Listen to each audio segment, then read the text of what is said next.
Depuis sa création en 1983, la franchise Warhammer Fantasy de Games Workshop s'est imposée comme l'un des univers médiévaux fantastiques les plus populaires. De nombreux jeux vidéo n'ont d'ailleurs pas manqué de s'en inspirer plus ou moins lourdement, Warcraft en tête. Pourtant, Warhammer et les différents jeux de plateau qui partagent son univers ont déjà fait l'objet de plusieurs adaptations directes sur consoles et ordinateurs, comme nous allons le voir dans cette émission.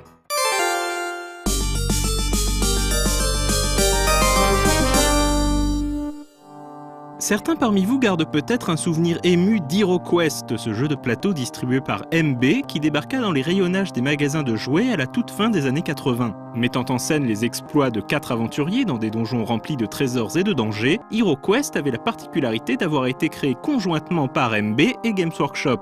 HeroQuest prend place dans l'univers Warhammer et on en retrouve les fondamentaux, en l'occurrence les humains, elfes et nains du côté des gentils, et les orques, gobelins et autres peaux vertes ainsi que les dangereux guerriers et sorciers du chaos du côté des méchants.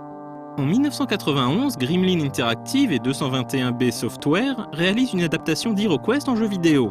Présentée en 3D isométrique, l'adaptation s'avère extrêmement fidèle au jeu de plateau, dont elle reprend les mécaniques à la lettre. On retrouve notamment les 4 héros du jeu de figurines, barbares, nains, elfes et magiciens. Le jeu vidéo conserve également le découpage sous forme de tours, les déplacements sont déterminés par jet de dés et ainsi de suite. Le jeu vidéo HeroQuest propose plusieurs scénarios préétablis à la difficulté croissante. Au cours de ses aventures, le joueur trouvera des trésors qui lui permettront d'améliorer son équipement dans l'espoir de survivre aux dangers qui l'attendent dans le prochain donjon. L'objectif ultime du jeu est de régler son compte à Morcar, un sorcier du chaos peu fréquentable. L'année suivante, Gremlin publiera Return of the Witch Lord, un add-on ajoutant scénario et monstres supplémentaires. Quelques années plus tard, Gremlin réalisera un deuxième jeu basé sur HeroQuest, Legacy of Sorasil. Si le gameplay et le principe général n'ont pas vraiment changé, l'univers prend ses distances avec celui de Warhammer. Le jeu n'est sorti que sur Amiga et Amiga CD32.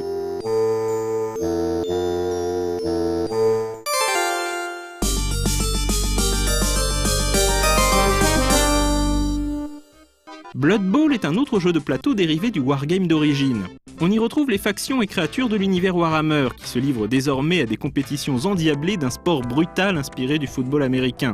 Dès 1995, des développeurs s'attaquèrent à une adaptation de Blood Bowl en jeu vidéo. Malheureusement, cette première tentative ne resta pas dans les annales. Mollassonne, triste visuellement et peu inspirée, elle ne parvient pas à capturer l'ambiance qui caractérise le jeu de plateau. Pour une fois, il est de circonstance de dire que l'essai n'a donc pas été transformé.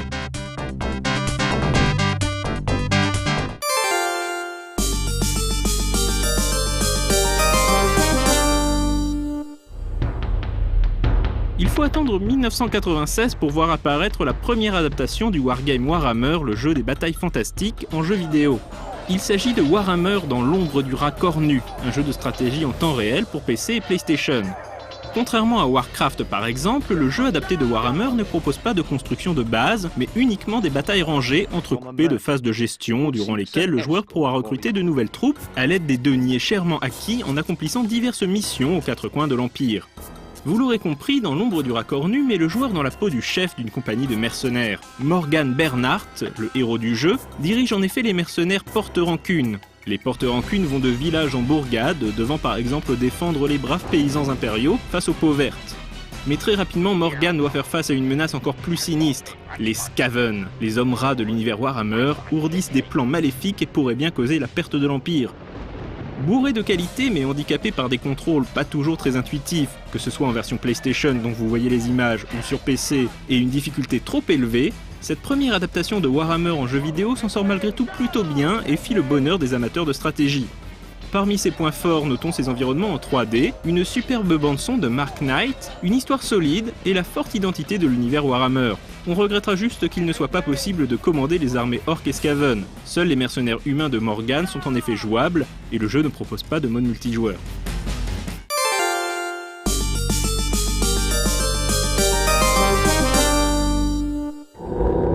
2 ans plus tard, Mindscape retourne au front avec Warhammer Dark Omen. Suite directe de Warhammer dans l'ombre du rat cornu, Dark Omen place à nouveau le joueur à la tête des porte-rancunes, cette fois-ci confronté à un fléau mort-vivant venu des lointains déserts de Khemri. Cette fois-ci, Morgan pourra recruter des troupes elfes et naines pour renforcer ses armées face au roi des tombes. Toutes les qualités du précédent épisode sont à nouveau là. Une belle utilisation de la 3D pour les décors, une histoire prenante et racontée de manière simple et efficace, et une très bonne bande-son. Les contrôles sont nettement plus intuitifs et si le jeu reste difficile et parfois frustrant, la montée de la difficulté se fait de manière plus progressive. Enfin, un mode multijoueur a été inclus dans lequel on peut jouer les mercenaires, les peaux vertes ou les morts vivants. Dark Omen est donc une excellente adaptation de Warhammer en jeu vidéo. Notons que le jeu possède toujours une communauté de fans dynamiques et enthousiastes qui a réalisé de nombreux mods ajoutant des armées supplémentaires comme les Skaven et les hommes lézards.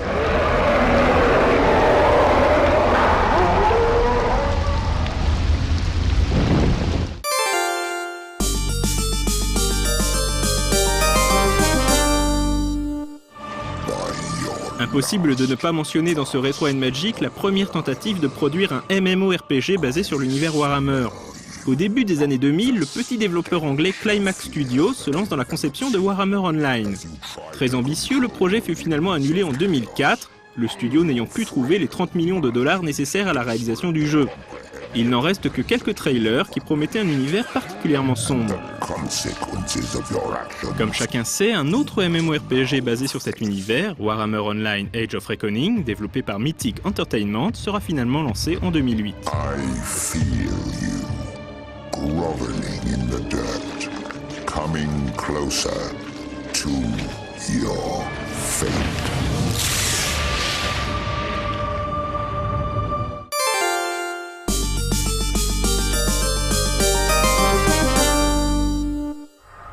D'autres adaptations vidéoludiques de la franchise Warhammer virent le jour durant les années qui suivirent, comme le RTS Warhammer Mark of Chaos ou le jeu de cartes Battle for Akluma sur PSP.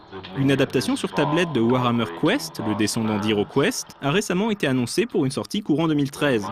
Mais Warhammer, ce n'est pas que de la fantasy, c'est aussi un univers de science-fiction, Warhammer 40 000, qui a lui aussi généré son lot d'adaptations en jeux vidéo. Ce sera le sujet du prochain épisode de Retro Magic.